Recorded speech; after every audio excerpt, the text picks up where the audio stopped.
Здравейте!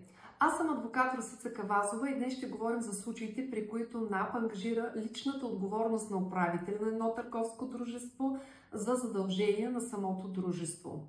Управителят може да бъде подведен под лична отговорност за задължения на дружеството. Това се допуска само ако дружеството не може да плати дълговете си и управителят с действие или бездействие е допринесъл за това. Съответно, отговорността е субсидиарна. Тоест, първо НАП следва да докаже, че задълженията не могат да бъдат заплатени от самото дружество. В много от случаите се претендират едни огромни суми, включително санкции, лихви, което води до несъразмерна тежест за самият управител. И второ, НАП следва да докаже, че с действие или бездействие самият управител е допринесъл именно за натрупването на тези дългове.